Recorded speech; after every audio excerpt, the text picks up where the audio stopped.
नमस्कार, मी Shruti. Cook with ग्रॅनीमध्ये आपणा सर्वांचं मनापासून स्वागत. ड्रायफ्रूट्सचा वापर अनेक पदार्थांमध्ये सर्रास केला जातो. सर्व प्रकारचे ड्रायफ्रूट्स वापरून त्याचं लोणचं कसं बनवायचं ते आज आपण पाहणार आहोत. अजूनही तुम्ही माझ्या चॅनलला सबस्क्राईब केलं नसेल तर पटकन सबस्क्राईब करा आणि बेल आयकॉनवर क्लिक करा. ड्रायफ्रूट पिकल करण्यासाठी लागणारे साहित्य असे. ड्रायफ्रूट पिकल करण्यासाठी आपण येथे काळ्या मनुका, बेदाणे, खजूर, काजू, बदाम, अक्रोड, सुकं अंजीर, खारे पिस्ते आणि लाल चेरी असे 9 प्रकार घेतलेले आहेत. हे सगळे शाही प्रकार आहेत. म्हणूनच ह्या लोणच्याला आपण नवरत्न अचार असं म्हणतो. ह्यातील काळ्या मनुका आणि बेदाणे सोडून आपण इतर सर्व गोष्टी छोट्या छोट्या आकारात आता कट करून घेऊयात. अक्रोड,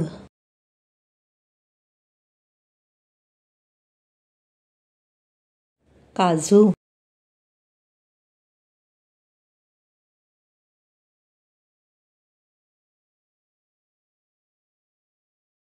सुकं अंजीर, सुकं अंजीर जरा चिवट असतं. खारे पिस्ते,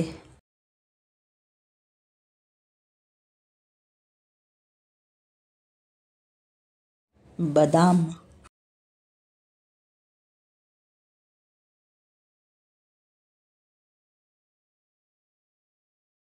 लाल चेरी,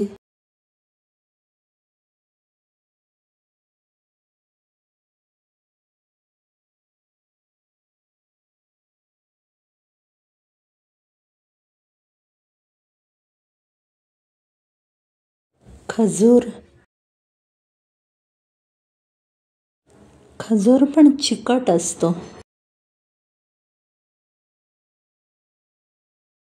आता कट केलेले ड्रायफ्रूट्स आपण एका बाउलमध्ये शिफ्ट करूयात. काजू, बदाम, खारे पिस्ते, बेदाणे, काळ्या मनुका, अक्रोड,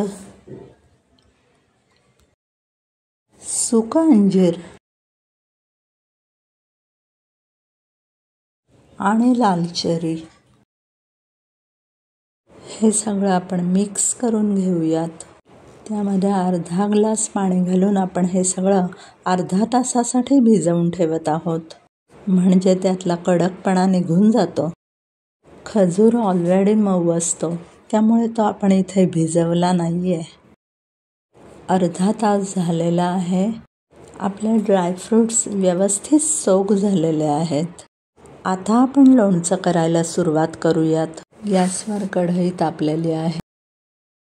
तापलेल्या कढईमध्ये आपण अंदाजे 1 टेबलस्पून रिफाइंड तेल घालतोय. तेल कढईला पसरवून घेऊयात. त्यात टाकूयात अर्धा टेबलस्पून जिरं.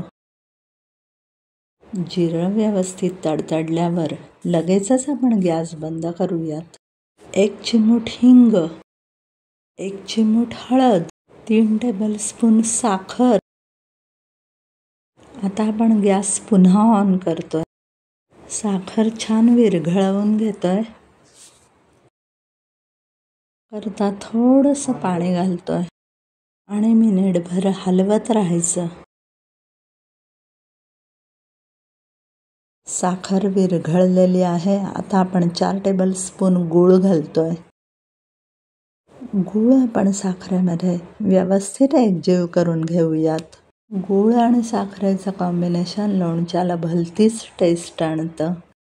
गूळ विरघळायला अजिबात वेळ लागत नाही. 3 टेबलस्पून चिंचेचा कोळ घालूयात.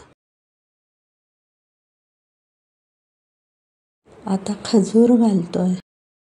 खजूर मऊ असल्यामुळे पटकन शिजतो. भिजवलेले ड्रायफ्रूट्स पाण्यासहित घालायचे. कारण त्या पाण्यात सगळं ड्रायफ्रूट्सचं सत्व उतरलेलं असतं. शिवाय या पाण्यातूनच लोणच्याचा खारही तयार होतो. चला आता गॅस मोठा करूयात आणि इतर जिन्नस घालूयात.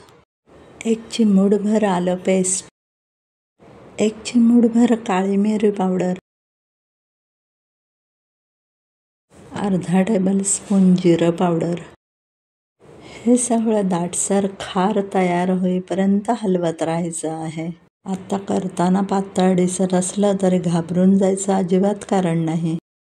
थंड झालं की बरोबर ते दाटसर होतं. अर्धा टेबलस्पून तांबडं तिखट घालूया.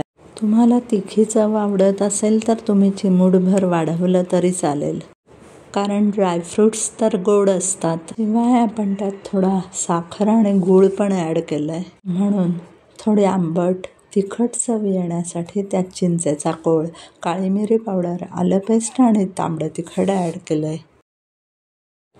आता गॅस बारीक करून हे रटारटा शिजू द्यायचं, म्हणजे लोणच्याचा खारही पक्का होतो. त्यात आपण अर्धा टेबलस्पून सैंधव मीठ घालूयात. पुन्हा एकदा हलवूयात. तुम्ही पाहू शकता छान उकळी आलेली आहे. सेमी दाटसरपणा आल्यावरच आपण गॅस बंद करतोय. आता ह्याची पूर्ण वाफ जाऊन थंड होत आल्यावरच पूर्ण दाटसर खार तयार होतो. पूर्ण दाटसर खार तयार होईपर्यंत जर गॅस चालू ठेवला तर खार कडक होईल, कारण त्याच्यामध्ये गूळ असतो. म्हणून गॅस आधीच बंद करायचा. अशा पद्धतीने आपलं हे आंबट गोड तिखट खारट नवरत्न आचार तयार झालेला आहे. आपण ते पराठा, पोळी, पुरी, ब्रेड कशाबरोबरही खाऊ शकतो.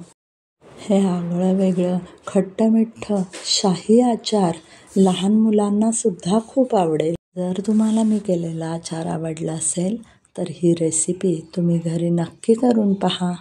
जर आपल्याला माझी रेसिपी आवडली असेल तर माझ्या चॅनलला लाईक करा, सबस्क्राईब करा आणि बेल आयकॉनवर क्लिक करायला विसरू नका.